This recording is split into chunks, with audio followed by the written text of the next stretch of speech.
반갑습니다.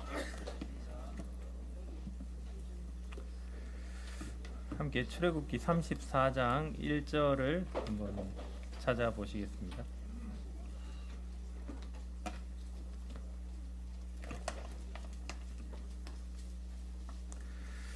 네, 출애굽기 34장 1절 말씀을 다 한 목소리로 한번 읽어보겠습니다. 1절입니다.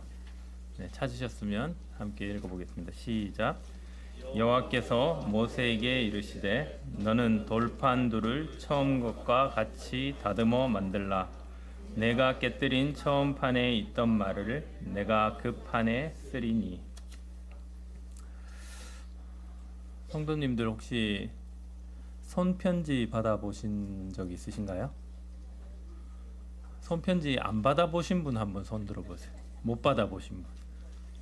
다 받아보나요? 우리 학생들도 손편지 다 받아봤어요? 손편지가 뭔지 모르는 건 아니죠? 쓴 거. 네. 손편지를 요즘은 쓸 일이 잘 없습니다. 대부분 그것도 손편지긴 손편지네요. 그죠? 손가락으로 우리가 두드려서 잘 보냅니다. 카톡으로. 손편지를 쓸 일이 잘 없는데 제가 군 생활할 때만 해도 지금으로부터 한 30년 전인데 그때 손편지를 무지 많이 받았습니다. 특히 제가 많이 받은 이유는 제가 거의 그 또래에서 제일 먼저 군에 갔거든요. 그래서 그 근거 없는 소문에 의하면 제가 군대 갈 때 많은 자매들이 울었다고 믿거나 말거나. 영미 자매는 그때 없었습니다. 근데 제가 이제 그때 군에 가 있을 때 손편지를 써주면은 제가 편지를 받으면 다 모아놓거든요. 혹시 저한테 편지 보내신 분 중에 내가 그때 무슨 소리를 했지 싶으신 분은 저한테 찾아오시면 제가 찾아드리겠습니다. 근데 그 오래된 편지 중에 제가 모아놓은 편지 중에 제가 최근에 굉장히 또 그 마음에 감동을 줬던 편지가 있어요. 누가 보냈을까요? 네? 아닙니다. 네, 예비 며느리. 제 군대 얘기를 잘 들으세요. 졸지 말고. 네, 저희 아버지께서 저한테 보낸 편지였어요. 경상도 남자가 자기 아들한테 이렇게 군대 가 있는 아들한테 편지 쓰기가 쉽지 않죠. 그죠? 근데 저희 아버지가 무려 6통이나 보내셨더라고요. 군대 생활할 동안. 근데 군대 제가 입영한 지 이제 3개월 차에 혹시 모르니까 제가 안 울어요. 네. 3개월 차에 아버지가 보낸 편지인데 이렇게 적혀 있더라고요. 승철이냐? 네. 딱 첫 마디가 승철이냐? 네가 입대한 지 겨우 3개월이 되지 않았음에도 몇 년은 된 듯한 느낌이구나. 경직된 규율 속에서 속박당하는 듯한 생활이 무척이나 적응하기에 힘들었겠지. 군 생활이란 이런 것이다. 26개월의 세월을 공수의 허송세월로 끝내느냐, 아니면 세상을 현명하게 살아갈 인내와 지혜라는 노다지를 등에 메고 웃으며 끝내느냐. 그것은 오로지 군 생활을 치르는 본인만이 만들 수 있는 용기와 보람이란다. 네, 제가 말뚝을 박아야 될 것 같은 느낌이 드는 아주 아버지도 군인 출신이시거든요. 그러니까는 더 군대에서 강하게 자라길 바라는 마음으로 그렇게 쓰신 것 같았어요. 이 편지 내용만 보면은 되게 삭막하잖아요. 좀 딱딱하고. 그 시절에는 그게 이제 아버지의 어떤 마음인지 잘 몰랐어요. 근데 이제 시간이 지나서 보니까 지금 이제 30년이 지나서 제가 읽으니까 그 편지의 내용 뒤에 있는 아버지의 마음이 읽히더라고요. 저한테는 이렇게 보내시고는 그 대대장님께 편지를 쓰셨어요, 아버지께서.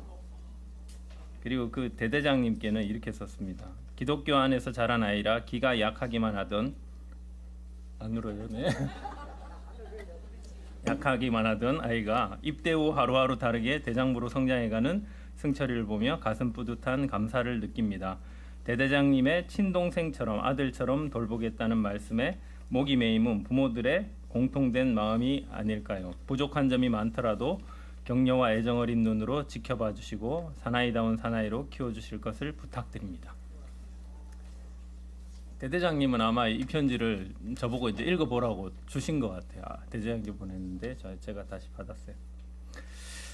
그 친필로 쓴 편지에 이제 꾹꾹 눌러서 자기 자녀를 사랑하는 마음을 표현했겠죠. 근데 이제 아들은 그걸 잘 몰라요. 그 시절엔 잘 몰랐어요. 근데 이제 시간이 지나서 보니까 그 말의 내용 뒤에 있는 아버지의 마음이 보이는 거죠. 오늘 여러분들이 읽었던 이 성경 구절은 하나님의 친필로 쓰신 십계명에 대한 얘기입니다. 두 번째 돌판입니다. 첫 번째 돌판이 깨졌죠. 왜 깨졌죠? 모세가 열받아서 깨뜨렸습니다. 한번 출애굽기 32장 15절을 한번 찾아보시겠습니다. 제가 한번 읽어보겠습니다. 첫 번째 돌판에 대한 이야기예요. 모세가 돌이켜 산에서 내려오는데 두 증거판이 그의 손에 있고 그 판의 양면 이쪽 저쪽에 글자가 있으니 그 판은 하나님이 만드신 것이요 글자는 하나님이 쓰셔서 판에 새기신 것이더라. 그러니까 시내산에서 하나님께서 돌판에다가 십계명을 새겨서 모세에게 주셨어요. 그 돌판을 들고 내려오면서 이제 백성들이 이제 방자에 행하는 걸 봤죠. 황소를 만들어서 황금 송아지를 만들어서 이 황금 송아지가 우리를 인도해낸 여호와다라고 외쳤어요. 근데 모세의 두 손에 쥐어진 그 십계명의 1에서 3계명을 모두 어기고 있는 장면을 눈으로 본 겁니다.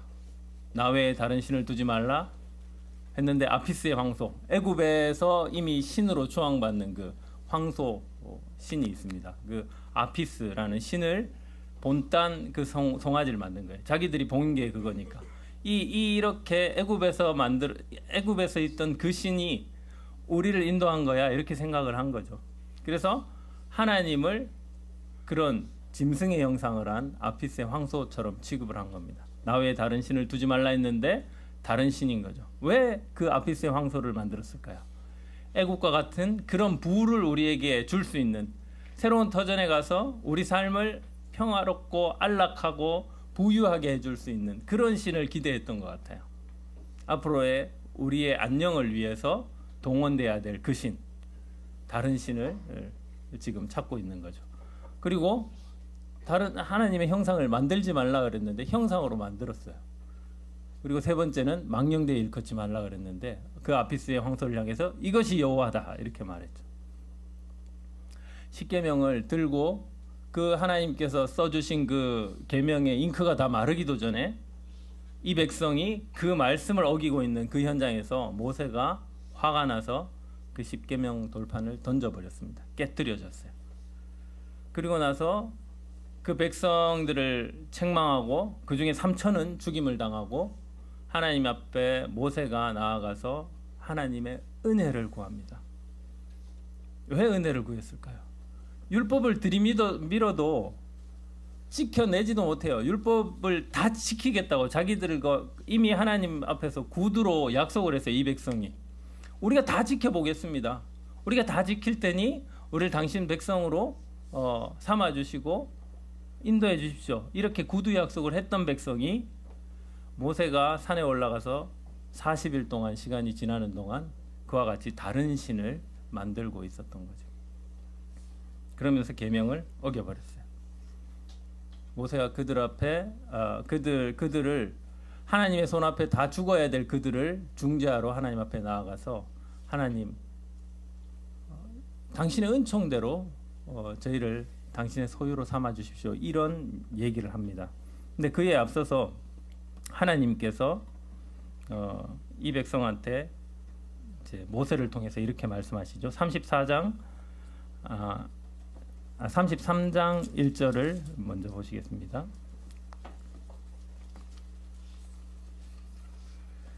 제가 몇 구절 읽어보겠습니다. 여호와께서 모세에게 이르시되 너는 내가 애굽 땅에서 인도하여 낸 백성과 함께 여기서 떠나서 내가 아브라함과 이삭과 야곱에게 맹세하기를 내 자손에게 주마 한 그 땅으로 올라가라.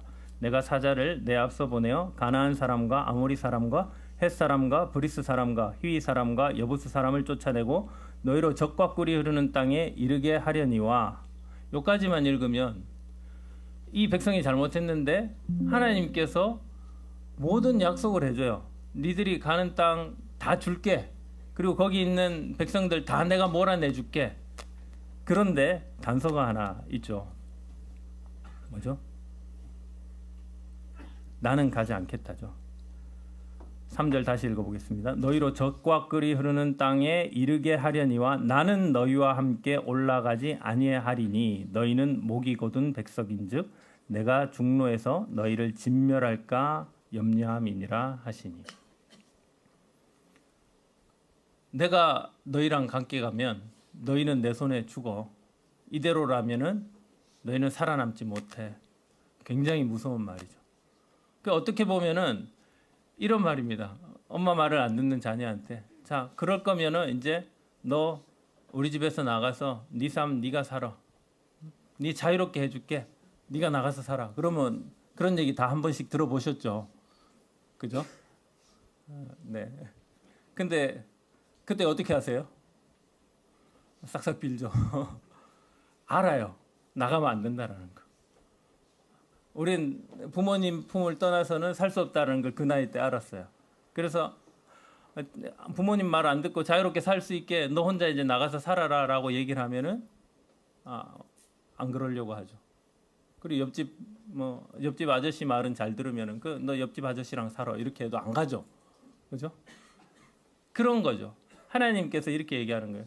너희들이 그렇게 원하는 건 내가 다 줄게. 다만 나는 너희랑 이제 같이 못 있어. 이 얘기를 하신 거예요. 근데 이것이 하나님께서 어떤 마음으로 하신 마음일까요? 이 백성들에게 무엇을 주고 싶으셨을까요? 이 사건을 통해서 이 백성들이 뭘 배우게 하길 원해서 하나님께서 그런 모진 것 같은, 이 성경에 보면은 하나님의 황송한 말씀 뭐 이렇게 개역 개정에 돼 있고 개역 한글에도 또 다르게 표현이 돼 있죠.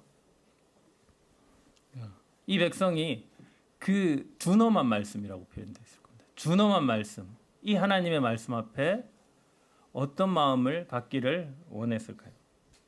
다시 첫 번째 돌판을 하나님께서 주셨을 때와 두 번째 돌판을 주셨을 때의 차이점을 먼저 한번 생각을 해볼게요. 어떤 게 달라졌죠?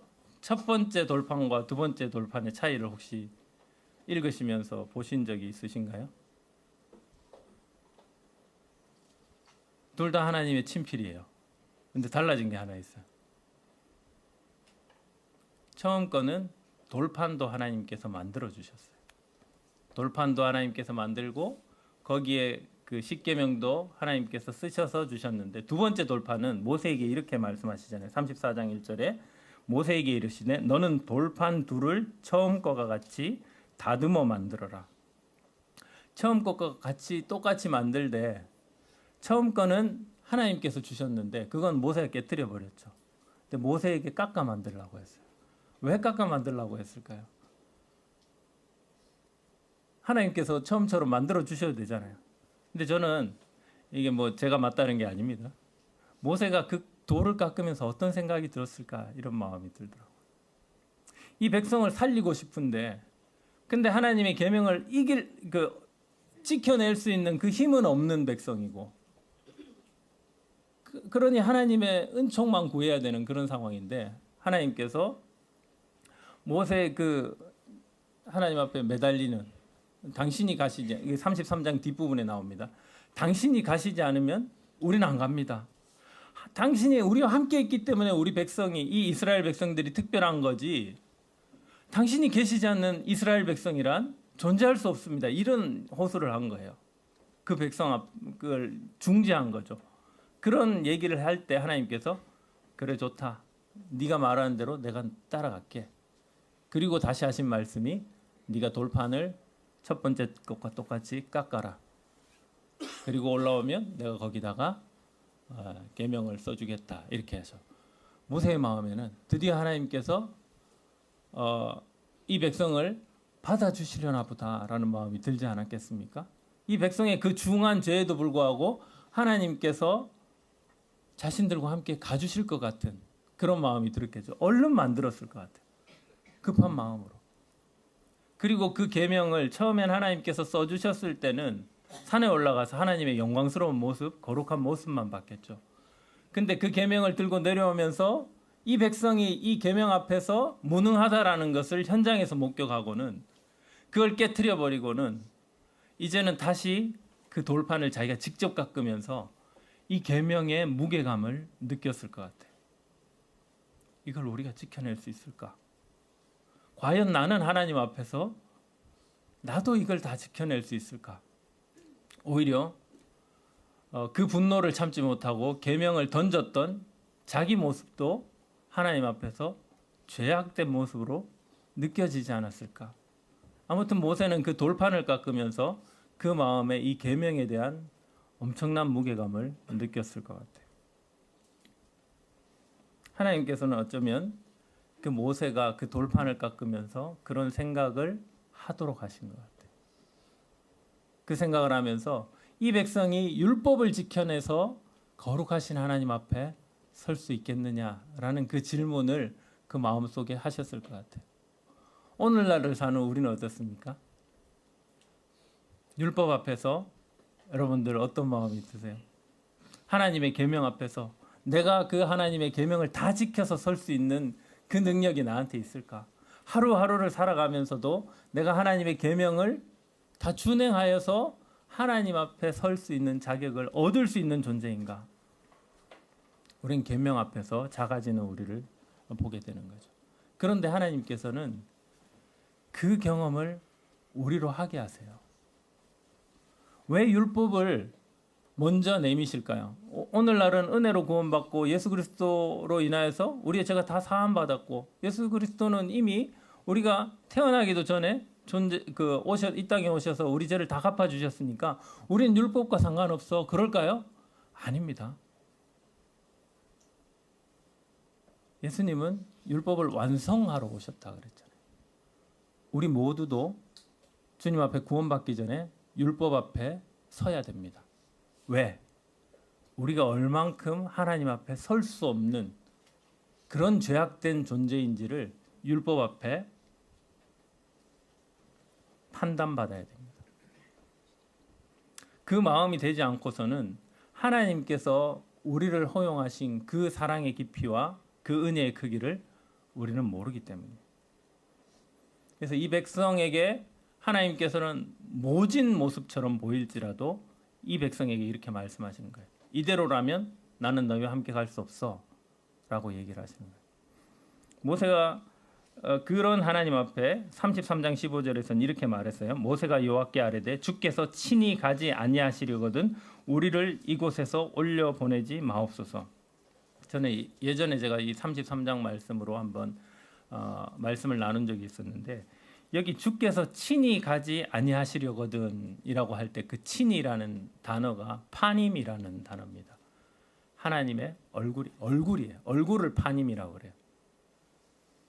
그러니까 하나님의 얼굴이 직역하면 하나님의 얼굴이 함께 가지 않는다면 우리는 여기서 한 발자국도 움직이지 않겠습니다라고 얘기하는 거예요. 모세가 느끼기에 하나님의 그 거룩하심, 그 거룩하심이 이 백성을 보고 고개를 돌린 것 같이 보였던 거죠. 이제는 너희와 함께하지 않겠다. 너희 마음대로, 너희가 원하는 대로 니들 가라. 나는 너희와 함께 가지 않겠다. 고개를 돌리신 부모님처럼 그렇게 냉정하고 차가운 모습으로 우리를 대하세요. 왜? 죄가 얼마나 우리에게 끔찍한지를 보여주시기 위해서요. 우리는 하나님 없이 살 수 없는 존재인데 그 하나님이 고개를 돌려버리신 것이 우리에게 얼만큼 큰 결과인가를 우리로 알게 하시기 위해서 하나님께서는 그 순간 이 백성에게 엄히 말씀하시는 겁니다. 너희 이 상태로라면 나는 너희와 함께 할 수 없다. 이것을 말씀하시는 거죠. 그래서 두 번째 돌판을 깎게 하시면서 이 백성이 정말 죄가 얼만큼 끔찍한 결과를 낳는지를 깨닫게 하기 위해서 모세에게도 그것을 알게 하시기 위해서 그것을 깎아서 가져오라고 하셨던 게 아닐까라는 생각이 들었습니다. 그리고는 하나님께서는 모세가 깎은 돌판을 들고 왔을 때 하나님께서 직접 또 등장하시는 장면이 나오죠. 오늘 예배 시간에도 어떤 형제님이 읽으셨는데 34장 5절 6절을 제가 읽어보겠습니다. 여호와께서 구름 가운데 강림하사 그와 함께 거기 서서 여호와의 이름을 반포하실세. 여호와께서 그의 앞으로 지나시며 반포하시되 여호와로라 여호와로라 자비롭고 은혜롭고 노하기를 더디하고 인자와 진실이 많은 하나님이로다. 인자를 천대까지 베풀며 악과 가실과 죄를 용서하나 형벌 받을 자는 결단코 면제하지 않고 아비의 악을 자여손 3, 4대까지 보응하리라. 하나님이 이제 등장하시면서 자신의 어떠하심을 얘기를 했어요. 근데 그 처음이 자비롭고라고 얘기를 하시죠. 자비롭고 은혜롭고. 근데 이 백성에게 사실은 그 죄를 지었을 때 자비롭고 은혜로운 하나님보다 어떤 하나님이 더 크게 느껴졌을까요?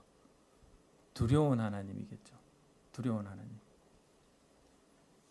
하나님 아버지는 이 모든 속성을 다 갖고 계신 분이에요.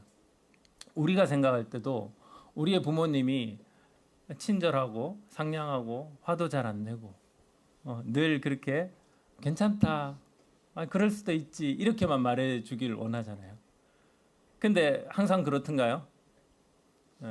그거보다 목소리가 커질 때가 더 많잖아요. 그런데 그 모습도 부모님의 모습이죠.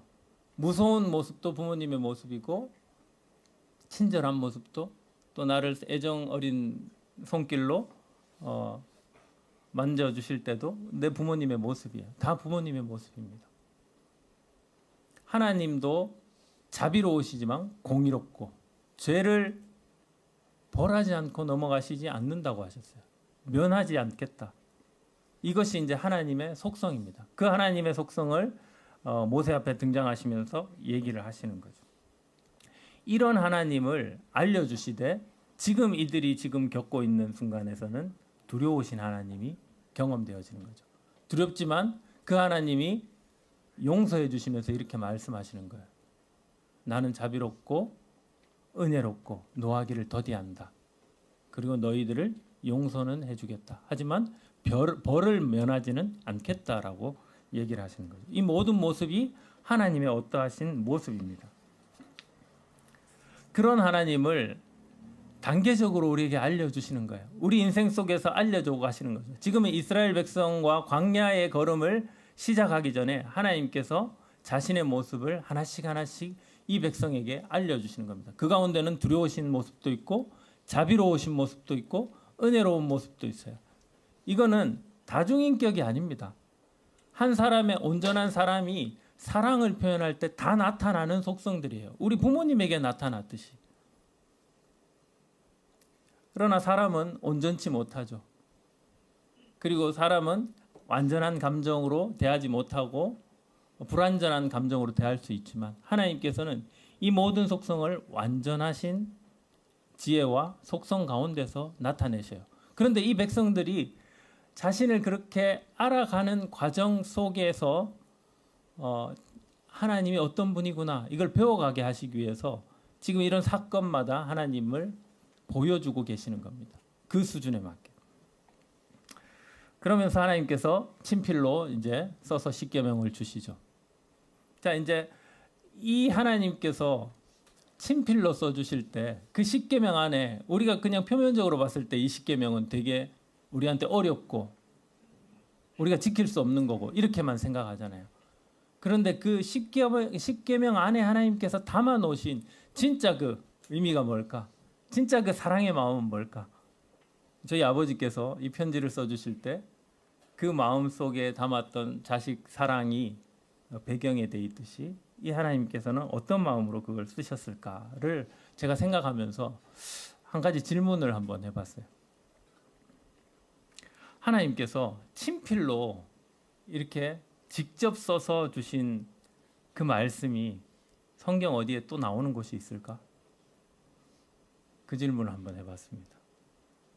그 장면들과 연관지어서 생각하면 하나님의 마음이 더 선명하게 보이지 않을까 이런 생각 때문에. 혹시 생각나는 장면이 있으신가요? 하나님께서 어디서 또 직접 이렇게 써주신 글이 있는 장면이 떠오르시는 곳이 있을까요?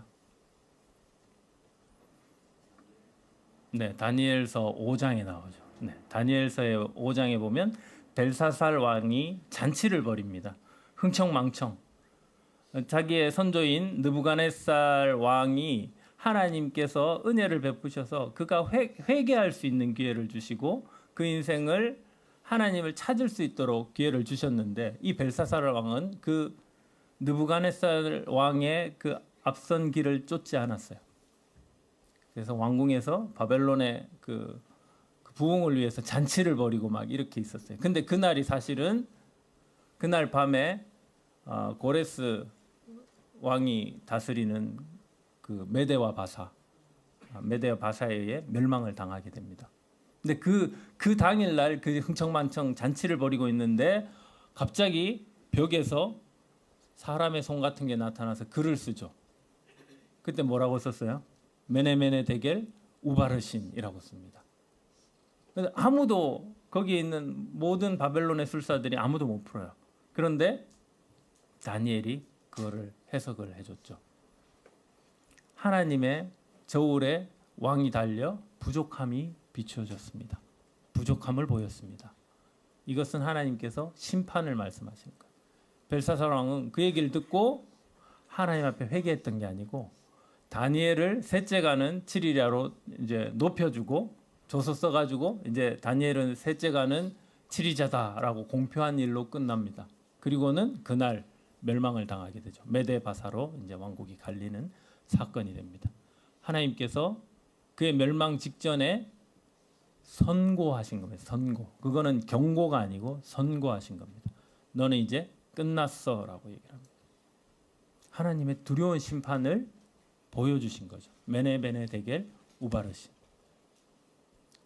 그 장면을 볼 때 우리는 하나님께서는 심판하시는 하나님이구나. 하나님 앞에서 그 어떤 큰 왕이라 할지라도 자신의 죄악 때문에 멸망당하는구나. 인간은 그런 존재라는 거예요. 자신이 아무리 힘이 있다 해도, 권력이 있다 해도 자신을 지켜낼 수 없는 것이 인간입니다. 그가 하나님을 만나지 않으면, 하나님 앞에 회개치 않으면 그와 같은 결말을 맞이하게 되는 거예요. 그 장면이 하나 있었어요. 또 한 장면은 하나님께서 언제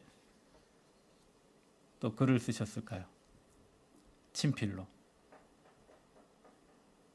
함께 요한복음 8장을 펴보시겠습니다.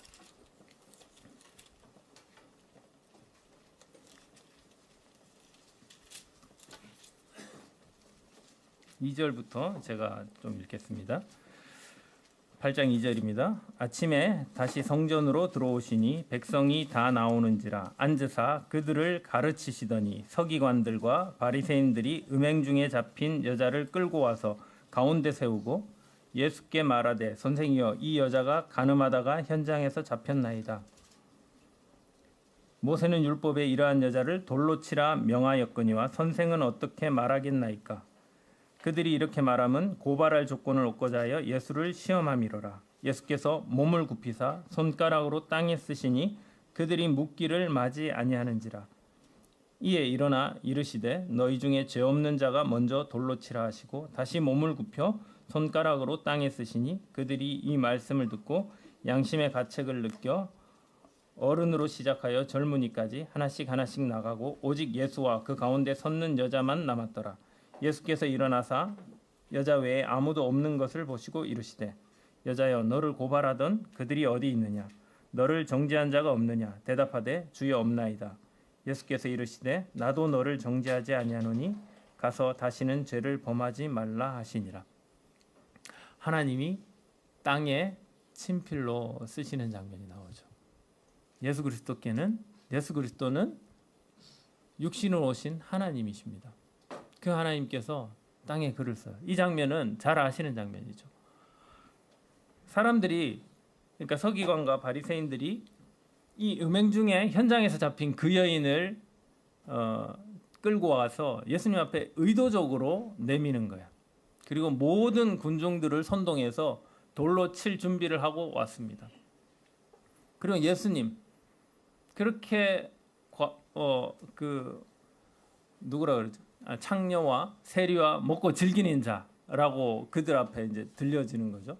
죄인들과 함께 먹는 친구, 죄인들의 친구다라는 소문이 나 있던 예수님이에요. 그 예수님이 이런 상황에서 어떻게 대처하는지 난처한 상황을 만들기 위해서 의도적으로 끌고 온 거예요. 가늠한 여인을.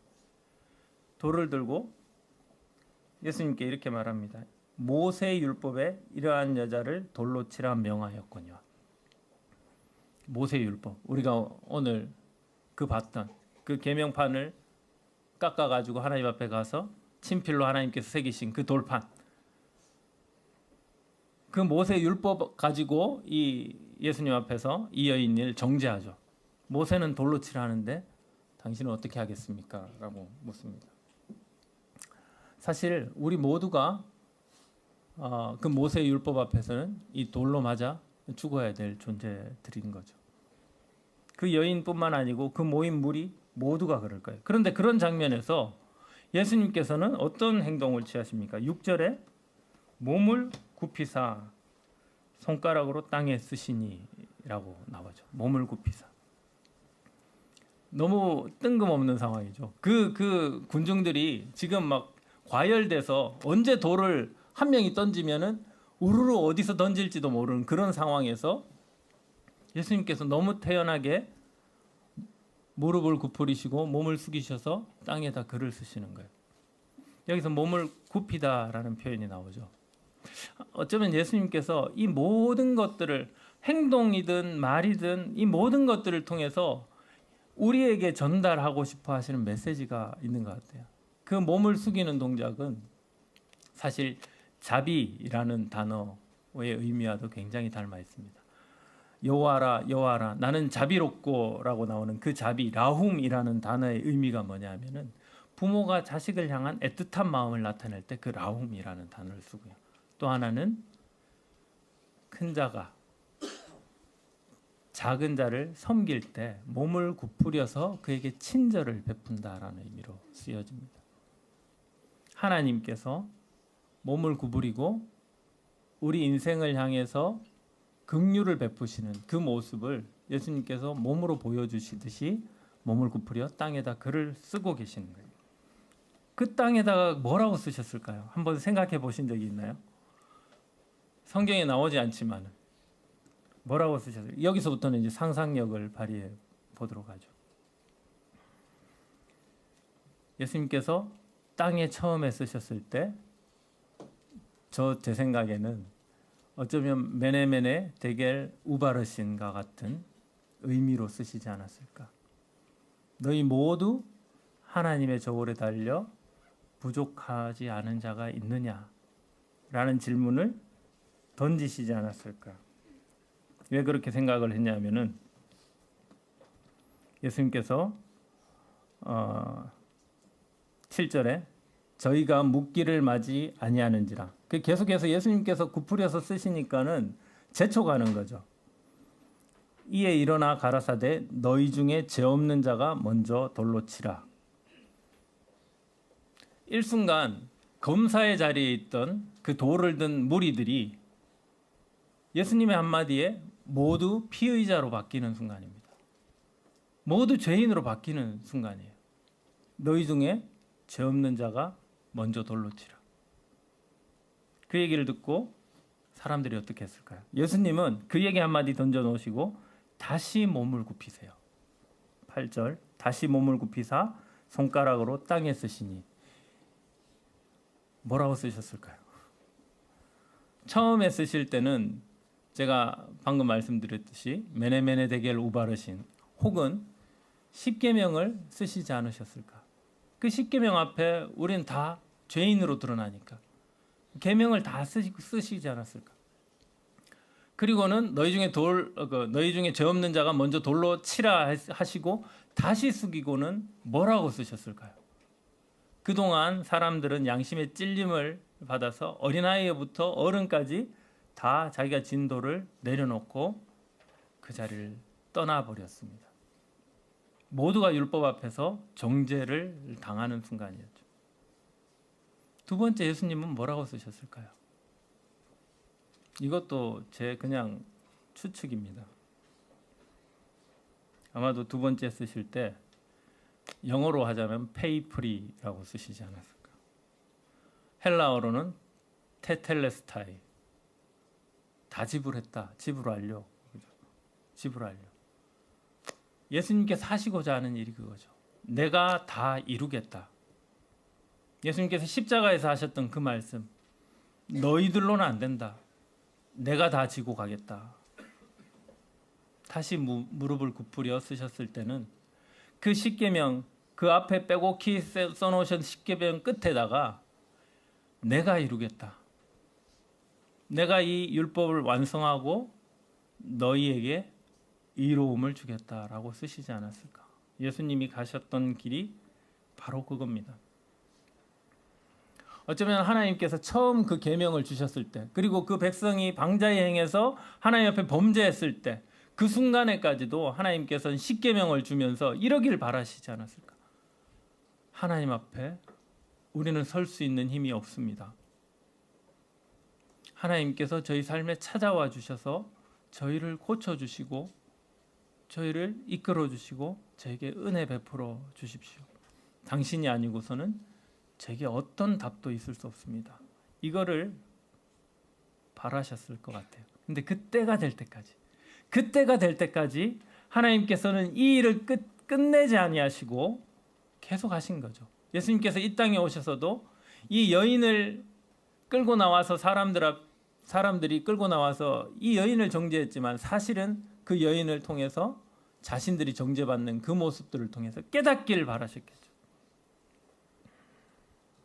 그래서 예수님께서 그렇게 쓰신 이유는, 하나님께서 그렇게 십계명을 주신 이유는 우리를 심판하시기 위해서가 아니고 우리를 구원하시기 위해서인 거죠. 우리를 구원하시기 위해서 이 모든 일들을 하신 것입니다. 그럼 하나님께서 우리에게 주시고자 하는 구원은 무엇일까요? 여인에게 이제 다 떠나갔어요. 다 떠나가고 나서 예수님께서 그 여인과 둘만 남았을 때 뭐라 하셨죠? 10절, 예수께서 일어나사 여자 외에 아무도 없는 것을 보시고 이르시되 여자여 너를 고소하던 그들이 어디 있느냐? 너를 정죄한 자가 없느냐? 대답하되 주여 없나이다. 예수께서 가라사대 나도 너를 정죄하지 아니하노니 가서 다시는 죄를 범치 말라 하시니라. 제가 예전에 이 성경을 읽을 때 이런 구절을 읽으면 문자 내용만 가지고만 딱 읽었어요. 아, 그러면 여태까지 지은 죄는, 지금 이 순간의 죄는 하나님께서 다 해결해 주셨으니까 그 다음의 죄들은 내가 이제 알아서 해결해야 되겠구나. 내가 이제 죄 지으면 안 되겠구나. 이 여인에게도 예수님께서 그렇게 여태까지는 내가 다 어쨌든 너 죽을 위기에서 내가 건져줬으니까 이제부터 너 죄 짓지 마. 이런 의미로만 생각을 했어요. 근데 예수님의 마음을 들여다보니까 그런 의미가 아니라는 생각이 들었습니다. 바울을 통해서도 이제 의로워진 우리, 법적으로 무죄 판결을 받은 우리가 살아가야 되는 삶에 대해서 바울이 뭐라고 얘기를 하죠? 우리가 구원받은 것은 주님과의 연합된 삶이라고 얘기를 하죠.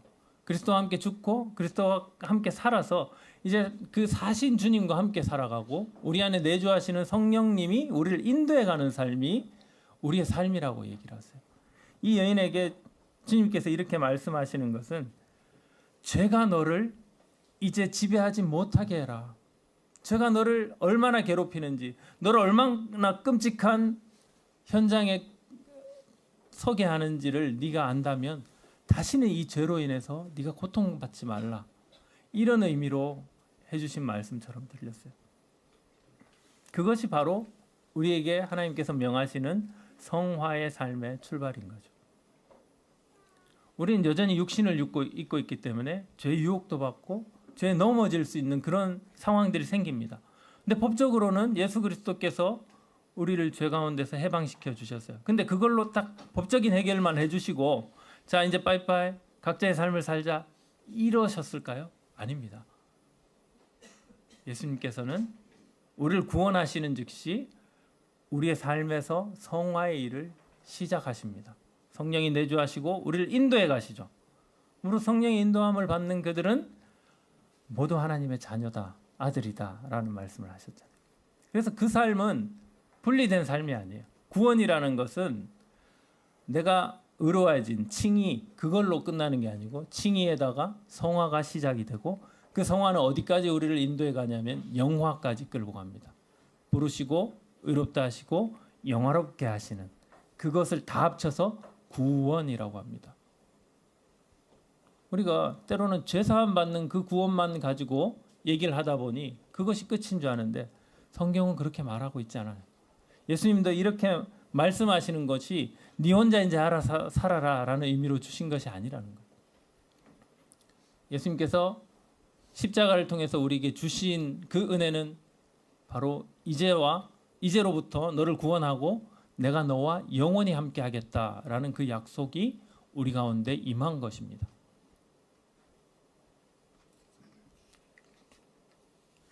그래서 로마서 8장에는 이렇게 말하고 있습니다. 8장 1절에 그러므로 이제 그리스도 예수 안에 있는 자에게는 결코 정죄함이 없나니 이는 그리스도 예수 안에 있는 생명의 성령의 법이 죄와 사망의 법에서 너를 해방하였습니다.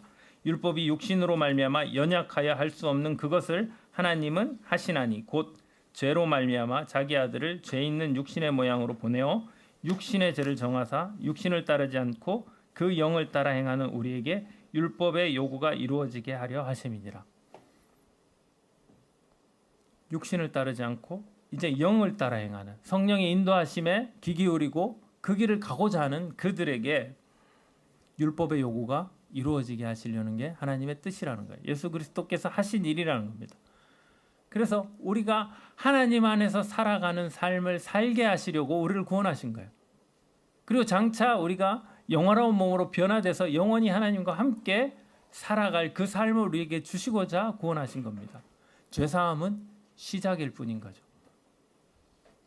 죄와 싸우도록 하시기 위해서 우리를 부르신 겁니다.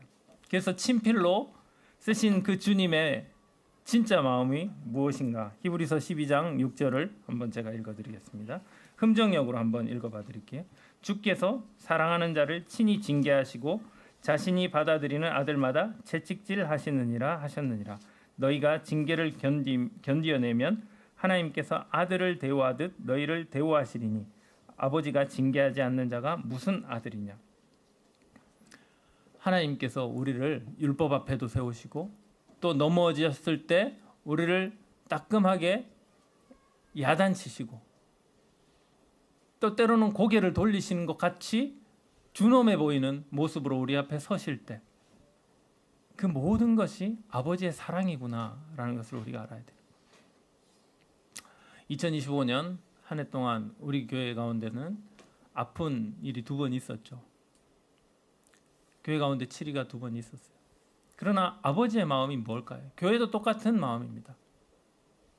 그 일을 통해서 다시는 죄의 지배를 받지 않기를 바라는 마음.